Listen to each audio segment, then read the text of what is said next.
David Nixon.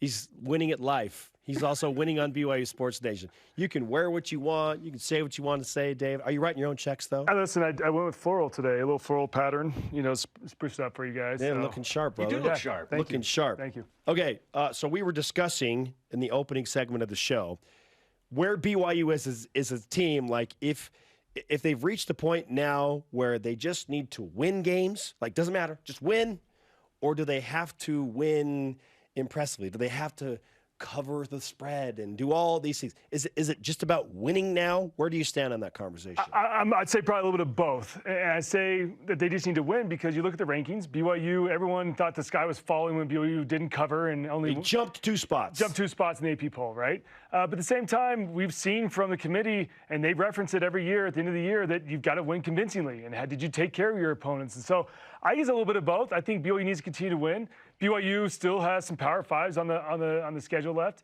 They've got great G5s coming up with Utah State and Boise State. And so this schedule's loaded enough that I think that as long as you just win, that the thing, everything else will take care of itself. And we had this discussion, I just don't want to leave it in the hands of people who typically don't give BYU the benefit of the doubt. So, and here's the thing, though. There have been more upsets in the top 25 through 4 weeks than ever in the history of college football, as long as they've been ranked in the AP poll. Like, it's never happened. Everybody else is losing and playing close games, David. Yeah, I was going to say there's a tweet by Brett McMurphy that said that 25 teams in the top 25 have lost so far this season. I mean, that's a lot of turnover. And we're 4 seeing, weeks. We're seeing that Oklahoma doesn't look great. I mean, none of these schools look super impressive to the point where, I mean, of course, you've got your Alabama that just does their thing, but even they've had some close games. So, I don't know. The season will continue to play itself out. We're a third of the way through. There's still a lot of football to be played. But I love where BYU's position is at right now. They beat 3 P5s.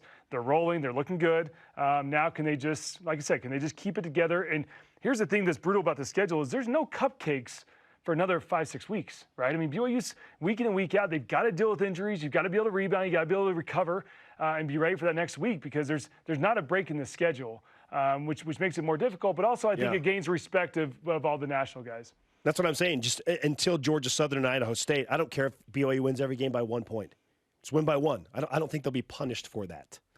So let's focus on the San Francisco. Every time I see USF, I think of the Dons. South Florida, and you talked about the skies falling. Everyone was concerned about the defense.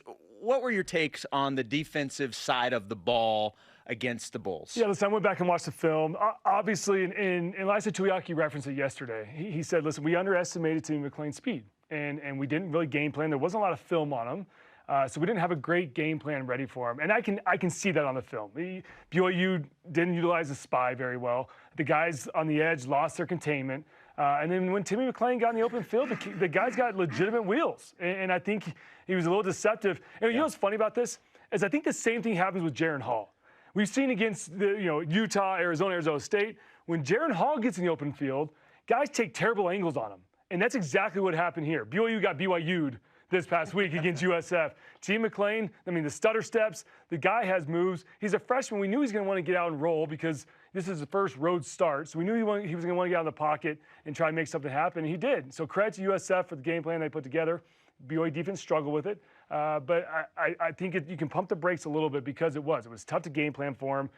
We were obviously banged up. And so you take all that into consideration, I think this guy is not falling. Things are going to be fine. Kalani Sitake is never going to blame what happened in a game on injuries. His coaches just don't do that. I asked him about it after the game. Hey, how much did injuries factor into the way that BYU played this game? And he kind of sidestepped it and just said, look, we got to be better. We got to coach all of our guys. We were hopeful that our depth would step up and we wouldn't notice a drop-off. How much did the injuries play into that? And how much will that affect the game against Utah State? I think a lot of it was you got to look at the position group. So if you watch games, that D-line rotates every 2 to 3 plays. You got guys coming in and out just because they're big boys. They're not conditioned as well, frankly, and they go pretty hard. Every play they're banging heads and they're going after it. So those guys rotate a lot. So when you take out Batty and you take out Mahe out of that rotation, it throws everything into whack a little bit.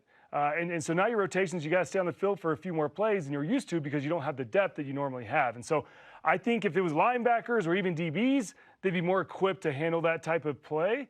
But because of the defensive line, they're already thin there, and then you take out your 2 best defensive linemen, frankly, and messes it up even more. And so I think that's why that defensive line struggled so much. I think injuries definitely played a key role in it.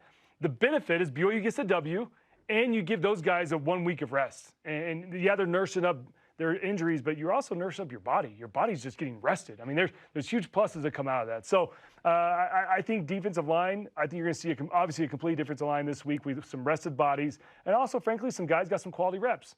Gabe Summers, he made some fantastic plays. I mean, the guys that they stepped up and rose to the occasion when their number was called, I think that's what's impressive. You can take away that they struggled with containment, things like that, but you go back and watch the film, there were some major plays made by those guys up front.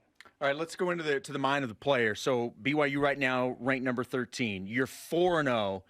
What does that do for a team in the locker room? What does that do for the guys? So let me say this. My senior year, 2008, we started 6-0. We got as high as number 8 in the country.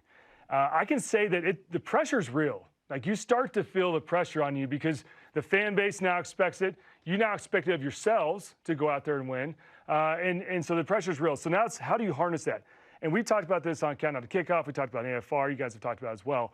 The great thing about last season was that even though they were facing cupcakes, BYU figured out the recipe on how to win. And not only how to win, but how to manage success and how to week in, week out stay in the top 25 and how to prepare yourself mentally, emotionally, physically for game day. So the good thing is BYU's coming off a year that they've already experienced this. They experienced a 4-0 start. And so I think they're well equipped to kind of handle it going forward. But I will say that the pressure is real, and that's something that you take note of. I mean, when you're looking at the rankings, these guys, I guarantee these players on Sunday afternoon, they're looking to see, hey, did we jump up? Did we stay flat? Where are we in the rankings? And so it's a big deal to them too. And we talked about independence. That's one of the few things you can hang your hat on is that ranking, right? And getting that national recognition. So it's a real thing, but at the same time, they did it last year. They know how to manage it. And we'll see if they can keep managing from here on out. All right, David, I am definitely looking at the scoreboard this weekend, and I see 3 top 12 matchups above BYU and Utah State. Alabama's going to play Mississippi. Cincinnati's going to play Notre Dame. And there's one other in there, and I'm thinking, okay, by attrition alone, if BYU just beats Utah State, are the Cougars legitimately going to be a top 10 team going into Boise State? They should be. I mean, once again, you look at the schedule, and they still haven't faced a cupcake, right? I mean, USF, I guess you can consider they have a losing record, but Utah State will have a winning record. Can we call Arizona a cupcake, or is their Power 5 status enough? I think Power 5 still gives you enough. Yes, and they played Oregon tough for almost the entire game. Yeah, Arizona game was close to the fourth quarter. I think when we talk about cupcakes, we're talking about, you look at Alabama's of the world, even the Texas A&M's, all the SEC schools are playing true cupcakes, like FBS opponents. Sure. Right? Or FCS opponents, excuse me. So I think...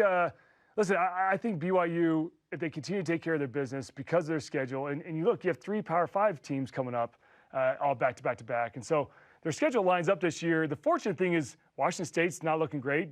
Baylor looked pretty good against Iowa State. USC struggled last week with the loss. And so you start to couple all this together, and you see the bowl projections coming out, and it's very achievable. I mean, I think this is one year where it's not like BYU has a top 10 opponent on the rest of the schedule. It's very manageable, and I think BYU can manage it. The question is, can they handle the week in and week out? I'm telling you, it's more difficult than you think it is to be up for each game. And the fact that, once again, there's no bye week until after, we're 6 or 7 weeks down the road. So can they stay healthy? That's always a big question mark. Can they stay healthy? They already escaped one bullet with Jaron Hall going down. Bailey Romney came in and performed well. Fantastic. And so they've already escaped that bullet. Can they stay healthy? And that's a big question mark. I'm looking at it, by the way. It's Georgia-Arkansas is the other game. We'll all be watching every game with BYU looking to move up the rankings. David, great stuff. Look forward to you on After Further Review tonight. Yeah, it'll be fun to break down the game and start looking forward to the in-state rivalry with Utah State. He's David Nixon. He wears floral, and he is the man.